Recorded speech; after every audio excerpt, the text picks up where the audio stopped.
My name is Jordan Matthews, and that Thanksgiving dinner wasn't just another family gathering. It was the moment 15 years of careful planning, strategic silence, and documented evidence finally converged into the most satisfying 5 minutes of my entire life. But to understand why my father's fork hit that plate with such a deafening clang, you need to understand the Matthews family dynamics. Specifically, you need to understand my sister Victoria. Victoria was born first. That's it. That's her entire qualification for being the golden child. She arrived 3 years before me, and from that moment forward, our parents treated her like she'd invented oxygen. Every achievement I ever had was compared to hers. Every milestone I reached was measured against what she'd done at the same age. Every choice I made was scrutinized through the lens of, what would Victoria do? When Victoria got AB in chemistry, Mom said she was working so hard. When I got AB in calculus, Dad asked why I wasn't applying myself. When Victoria chose a state school, they called it being financially responsible. When I got a full scholarship to an Ivy League university, they said I was abandoning my roots. The house in question, the one Victoria was so confidently claiming, was my grandmother's. My mother's mother, Eleanor Price. A 3-bedroom craftsman in Portland's Laurelhurst neighborhood, built in 1924, worth approximately $1.8 million by 2018 standards. Grandma Eleanor had lived there for 62 years. She'd raised my mother there. She'd hosted every Christmas, every birthday, every family gathering in that house. And she'd watched, with increasingly sharp eyes, how my parents treated their 2 daughters. Victoria moved back home after college. She lasted 8 months in the real world before deciding that paying rent was throwing money away, and that she needed to save strategically. My parents welcomed her with open arms. She took over the master bedroom. She treated Mom like a personal chef and Dad like a maintenance man. I, on the other hand, graduated summa cum laude with a degree in finance, moved to Seattle and built a career in estate planning and trust law. I visited once a month. I called Grandma Eleanor every Sunday. And I never, not once, asked my parents for money. But in the Matthews family narrative, Victoria was smart with money for living at home rent-free, and I was distant for being independent. The real shift happened in 2016 during one of my Sunday calls with Grandma Eleanor. "Jordan, sweetheart, I need to talk to you about something serious," she said. Her voice had that particular quality, the one that meant she'd been thinking about something for a long time. "What's wrong, Grandma?" "Nothing's wrong. But I'm 84 years old and I need to make some decisions about my estate. I want to know if you'd be willing to meet with me and my attorney." We met the following Saturday. Grandma Eleanor's estate attorney, Robert Chin, had been handling her affairs for 30 years. He was thorough, strategic, and had zero tolerance for family drama. "Jordan," Grandma said, sitting in Robert's office with her hands folded, "I'm going to be direct. I've watched your parents favor Victoria your entire life. I've watched them dismiss your achievements and inflate hers. I've watched them enable her dependence while criticizing your independence." I started to protest, out of habit really, but she held up her hand. "I'm not finished. I've also watched you build a successful career, maintain your integrity, and treat people with respect. You call me every week. You remember my birthday. You ask about my life, not my assets. Victoria hasn't visited me in 14 months. Robert slid a document across his desk. "Your grandmother wants to transfer her house to you via quit-claim deed. Effective immediately. She'll retain life estate rights, meaning she can live there until she passes, but you'll be the legal owner. When she's gone, the house is yours. No probate. No contests. No ambiguity." I was 26 years old. I was staring at documents that would make me the owner of a $1.8 million property. "Grandma, I can't." "You can and you will," she said firmly. "This is my house, Jordan. I bought it with my late husband in 1956. I decide what happens to it. And I'm deciding it goes to the granddaughter who actually values family over real estate." We signed the papers on March 15, 2016. The deed was recorded with Multnomah County 3 days later. It was public record. Anyone could have looked it up. No one did. Grandma Eleanor swore Robert and me to secrecy with one specific instruction: let's see how long it takes them to notice that someone other than Victoria might deserve something. The answer was, they never noticed. For the next 2 years I built my career. I moved from estate planning associate to senior trust officer at Cascade Wealth Management. I managed portfolios worth $400 million. I earned my certified financial planner designation. I bought a condo in Seattle's Capitol Hill neighborhood. And every month I drove to Portland to have lunch with Grandma Eleanor. Victoria, meanwhile, continued living at home. She worked part-time as a social media consultant, which meant she posted on Instagram and occasionally got paid $200 for it. She dated a series of men who my parents always found not quite right for her. She talked endlessly about her 5-year plan that never seemed to progress past year 1. But here's what I noticed and what I started documenting. Victoria had access to Grandma Eleanor's house. My parents had given her a key in case of emergencies. And starting in 2017, Victoria began mentioning helping Grandma with the house.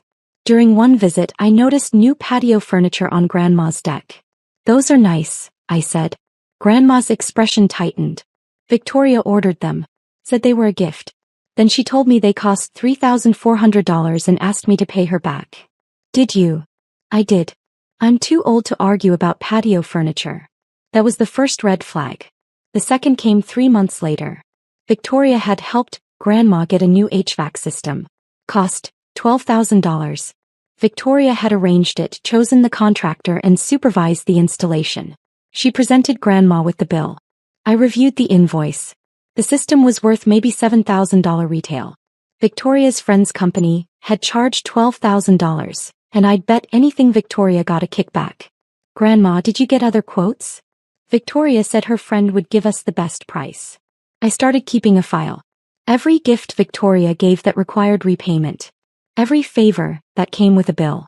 Every helpful intervention that cost Grandma Eleanor money. By 2018, my file showed $47,000 in questionable expenses. Then Grandma Eleanor got sick. It started as fatigue. Then came the diagnosis, stage 4 pancreatic cancer. The oncologist gave her 6 months to a year. That's when the Matthews family suddenly became very interested in Grandma Eleanor's affairs. Victoria started visiting weekly. She brought flowers. She posted photos on Instagram with captions like, "Cherishing every moment with Gram 2 hearts #family first." She talked constantly about making sure Grandma was comfortable. And she started asking questions about the house. "Gram, have you thought about what happens to the house after, you know? Gram, do you have an estate plan? Gram, maybe you should talk to Mom and Dad about the house. We want to make sure everything's handled right." My parents joined in. During a family dinner in July 2018, Dad brought it up directly. "Mom, we need to talk about your estate planning. We want to help you organize everything." Grandma Eleanor smiled sweetly. "It's all handled, dear. Robert Chin has everything organized. But have you thought about the house? That's a significant asset. We should discuss." "It's handled," she repeated. Victoria jumped in. "Gram, I've been thinking. I could move in here and take care of you. You wouldn't have to worry about anything. And then after, well, it would make sense for me to stay, right? Since I'd be the one caring for you." I watched this performance from across the table. I said nothing.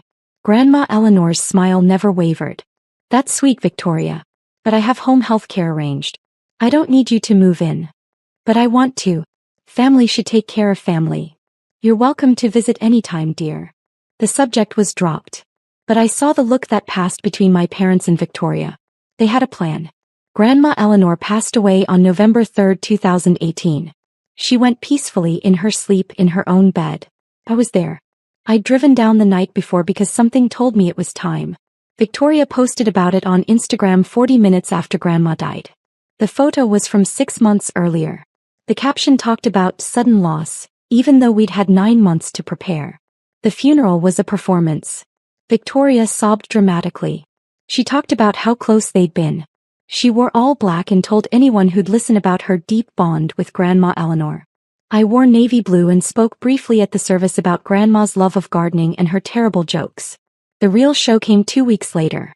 My parents called a family meeting. "We need to discuss your grandmother's estate," Dad said. "There are some decisions to make."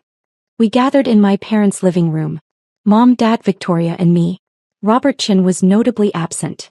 My parents had decided this was a family discussion. "Your grandmother left the house to all of us," Mom began. This was a lie, but I didn't interrupt. "We need to decide what to do with it." Victoria leaned forward.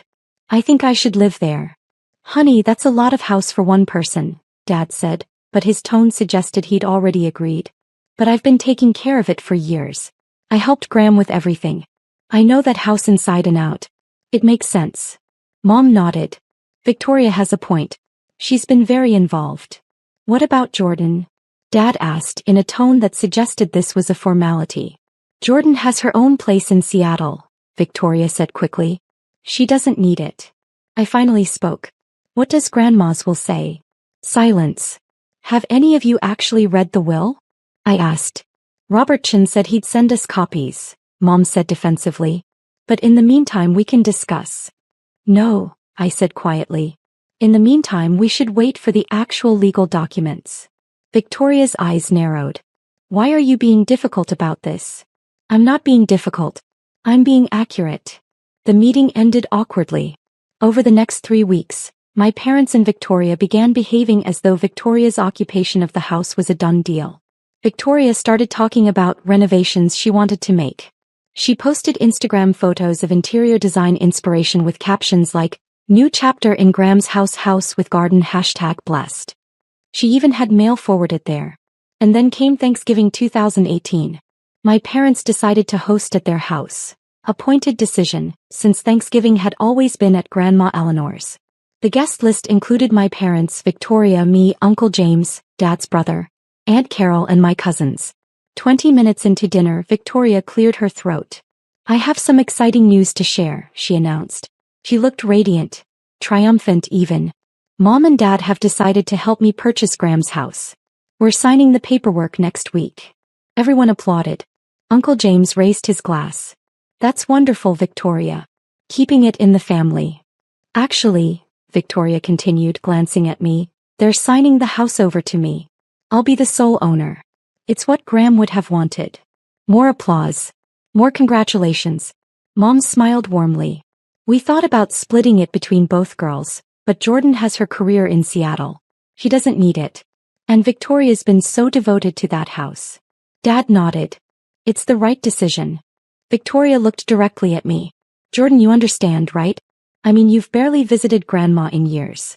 I'd visited once a month, every month for 10 years. But I didn't correct her. Jordan. Mom prompted. Say something. Be happy for your sister. I took a sip of water.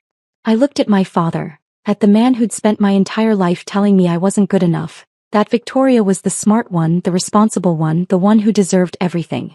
And I smiled. Dad, should I tell them or will you? The room went silent. Dad's fork, he'd been cutting turkey, stopped mid-motion. His face went pale. I watched the blood drain from his cheeks as realization hit him like a freight train. The fork dropped. It hit his plate with a clang that echoed through the dining room. Victoria laughed nervously. Tell us what? I kept my eyes on Dad. You know what I'm talking about, don't you? He opened his mouth. Closed it. Opened it again. No sound came out. Mom looked between us. Someone explain what's happening. Dad. I prompted gently. Would you like to tell everyone what you discovered last week? Because here's what I knew and what Dad had apparently just realized I knew. After Grandma Eleanor's death, the house legally passed to me automatically. No probate required. Life estate terminated upon death. I became the sole owner on November 3, 2018, at 3:47 a.m. And Dad, meticulous, detail-oriented Dad, had finally done what he should have done months ago. He'd pulled the property records. He'd seen my name on the deed. Dated March 15, 2016. Victoria's smile was frozen. Tell us what? I reached into my bag and pulled out a folder. Inside were copies of the quit-claim deed, the life estate documentation, and the current property record showing me as sole owner.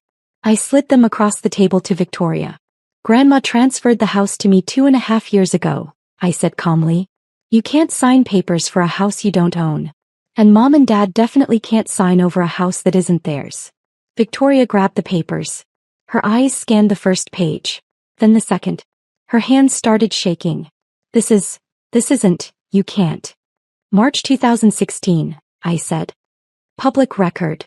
Anyone could have looked it up. Mom snatched the papers from Victoria. She read them. Her face went from confused to shocked to furious in about 10 seconds. How did you, Eleanor wouldn't. This has to be a mistake. It's not a mistake, I said. Grandma made this decision intentionally. She wanted the house to go to the granddaughter who actually valued her as a person, not as a real estate asset. Uncle James, who'd been silent, leaned forward. Jordan, are you saying you've owned that house for 2 years? Yes.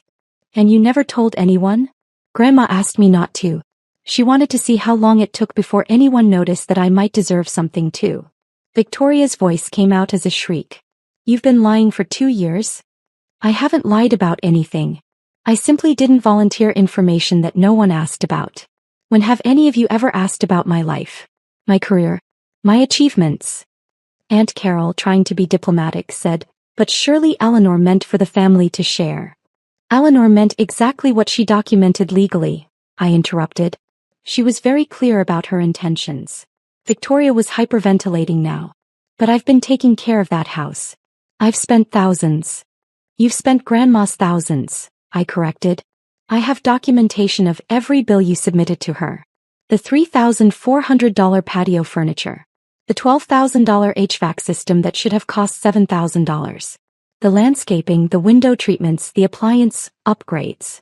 All told, you charged Grandma approximately $47,000 for improvements to a house you assumed you'd inherit. Mom stood up. That is enough. Your sister was helping. My sister was padding bills and taking kickbacks, I said, my voice still calm. I have invoices. I have market comparisons. I have documentation. Dad finally found his voice. Jordan, we need to discuss this as a family. There's nothing to discuss. The house is mine. It's been mine since 2016. What you're proposing, signing over property you don't own, would be fraud. But Victoria's been living there. Mom protested. She has rights. Victoria has been living in my house without my permission. She has no rights. The room erupted. Victoria was crying. Mom was shouting. Aunt Carol was trying to calm everyone down. Uncle James looked like he was doing complex math in his head, probably calculating Victoria's improvements against market rates. I sat quietly and let them rage. Finally, Victoria's tears turned to anger. You are such a bitch. You've been planning this the whole time, haven't you? You turned Grandma against us. I didn't have to turn Grandma against anyone, I said. You did that yourselves. 14 months without a visit. But you showed up real quick when she got sick, didn't you? I was busy. You worked part-time from home. You weren't busy. You were indifferent. Until the house became relevant. Dad tried a different approach. Jordan, be reasonable. We're family. Surely we can come to some arrangement. What arrangement would that be, Dad? The one where I give up my property to make Victoria happy? The one where my hard work, my achievements, my relationship with Grandma all mean nothing because Victoria was born first? That's not fair, Mom said. You're right, I replied. It's not fair. It hasn't been fair for 29 years. But Grandma Eleanor made sure that at least one thing in my life would be decided by merit instead of birth order. I stood up and collected my papers. Victoria, you have 30 days to remove your belongings from my house. I'll have the locks changed on December 26th. If anything is missing or damaged, I'll pursue legal action. If you've forwarded mail there, redirect it. If you've changed your driver's license to that address, change it back. You can't just kick me out. Victoria screamed. I absolutely can. You're not a tenant. We have no lease. You've been occupying my property without permission. Legally, I'm being generous by giving you 30 days. Mom's voice was ice. If you do this, Jordan, you're choosing property over family. I looked at her, really looked at her, for the first time in years with complete clarity. No, Mom. I'm choosing to respect Grandma Eleanor's wishes and protect what's legally mine. You're the ones who chose property over family. You just assumed it would go the way you wanted. I walked to the door. Uncle James called out, Jordan, wait. I turned. Did Eleanor? Did she leave anything else? She left a small trust for her church and another for the community garden she volunteered at for 40 years. The rest of her estate, approximately $180,000 in savings and investments, was divided equally between her 2 granddaughters. Victoria's head snapped up. Equally. Equally. Grandma Eleanor wasn't cruel. She just wanted the house, her home, her legacy, to go to someone who'd earned it. I left. My phone started ringing before I reached my car. I declined every call. The next morning I drove to Portland and met with Robert Chin. I assume Thanksgiving didn't go well? He asked. Define well. He smiled. Eleanor predicted this, you know. She told me, they'll be furious. They'll say I wasn't in my right mind. They'll say Jordan manipulated me. She wanted me to remind you that every decision was documented, witnessed, and legally sound. Thank you, Robert. There's something else. He pulled out another folder. Your grandmother left this for you. Instructions to open it after you told the family about the house. Inside was a letter, written in Grandma Eleanor's shaky handwriting. My dearest Jordan, if you're reading this, you've finally told them. I imagine they didn't take it well. Your mother never did handle being told no. I want you to know that giving you this house was the easiest decision I ever made. You earned it. Not through manipulation or pleading, but through simple, consistent love. You called every week. You remembered my stories. You asked about my life. Victoria saw me as a future asset. You saw me as your grandmother. I know your parents favor her. I know they always have. I watched it break my daughter's heart to watch her own parents repeat the same favoritism with her children. He should have protected you. He didn't. I'm sorry for that. But I could do this one thing. I could make sure that your dedication, your kindness, and your integrity were rewarded. Don't let them make you feel guilty. Don't let them convince you that you're being selfish. You're not. You're accepting a gift that you earned through love, not entitlement. Live in that house. Fill it with happiness. Make it a home the way I did for 62 years. And know that your grandmother saw you, valued you, and loved you exactly as you deserved. All my love, Grandma Eleanor. I cried in Robert Chen's office for 15 minutes. The legal fallout was minimal. Victoria tried to challenge the deed, claiming Grandma Eleanor wasn't mentally competent in 2016. Robert Chen produced medical records, witness statements, and notary documentation proving she was sharp as a tack. My parents tried the "we made improvements" angle, submitting Victoria's bills as proof they'd invested in the property. I countered with market analysis showing the improvements were inflated by 40 to 60% and demanded repayment for unauthorized modifications. That shut them down fast. Victoria moved out on December 23rd. She took everything she could carry, including Grandma Eleanor's tea kettle collection and several houseplants. I documented it and decided it wasn't worth pursuing. The locks were changed on December 26th as promised. I spent my first night as the sole resident of Grandma Eleanor's house on January 1, 2019. I sat on the porch swing she'd installed in 1987, wrapped in a blanket, watching the Portland rain. My phone buzzed. A text from an unknown number. You destroyed this family. I hope you're happy. I blocked the number. Victoria had sent similar messages from 3 different phones over the past month. But here's what actually happened to the Matthews family. Uncle James reached out 2 weeks after Thanksgiving. He'd done the math on Victoria's improvements and confronted my parents about enabling her. He and I started having coffee monthly. Aunt Carol sent me a handwritten note apologizing for not speaking up sooner. She'd seen the favoritism for years and regretted her silence. My cousins surprisingly were supportive. The youngest, Emma, told me, everyone knew Victoria was the favorite. It's about time someone called it out. My parents, radio silence for 4 months. Then Mom sent an email saying they were disappointed in my choices, but were willing to move forward if I showed some humility and understanding. I didn't respond. Victoria spiraled.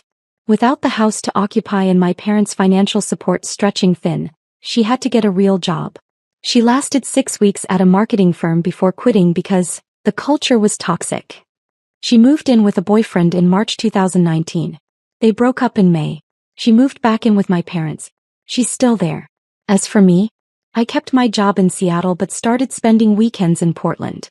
I renovated Grandma Eleanor's house slowly, carefully, keeping everything she loved and updating what needed updating. The garden she'd maintained for decades became my project. I learned to grow tomatoes and roses. I hosted my first Thanksgiving in the house in 2019. Uncle James, Aunt Carol, Emma, and several cousins came. We cooked together, told stories about Grandma Eleanor, and didn't once discuss property values or inheritance. It was the best Thanksgiving I'd ever had. In 2020, I took a new position at a Portland-based wealth management firm. I moved into Grandma Eleanor's house full-time.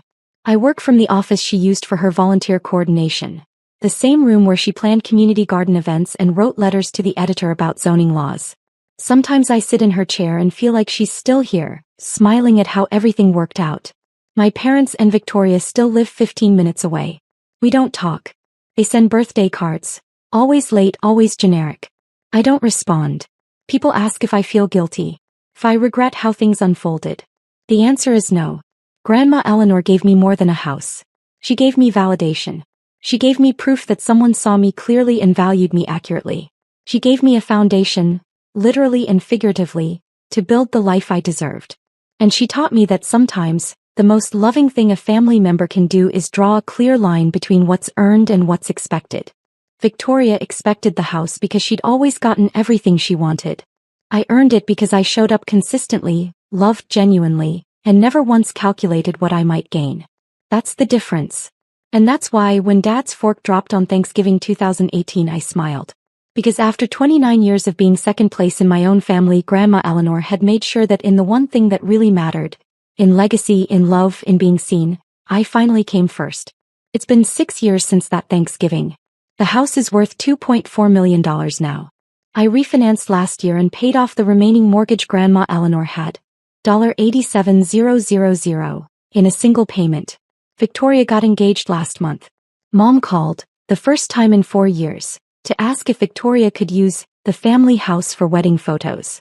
I said no. She hung up without another word. Uncle James visited last weekend. We sat on the porch, drinking coffee from Grandma Eleanor's cups, the ones Victoria didn't take. Do you ever wonder if you should have handled it differently? He asked. I looked out at the garden. At the rose bushes I'd learned to prune. At the tomato plants heavy with fruit. At the house that represented 62 years of one woman's life and legacy. No, I said. Grandma Eleanor made a choice. He chose me. And I'm honoring that choice by protecting what she valued and living the life she wanted me to have. Your parents still think you manipulated her. My parents still think achievement should be inherited, not earned. They'll die thinking that. He nodded. And Victoria? Victoria will spend the rest of her life believing she was robbed of something she deserved. But deserving something means earning it. She never understood that. We sat in comfortable silence. Grandma Eleanor would be proud of you, Uncle James said finally. I smiled. I know. That's the only opinion that ever mattered. Inside the house, in a frame on the mantel, sits Grandma Eleanor's letter. Next to it is a photo of us from 2016, taken the day we signed the deed. We're standing on this same porch, her arm around my waist, both of us smiling. She knew exactly what she was doing, and so did I.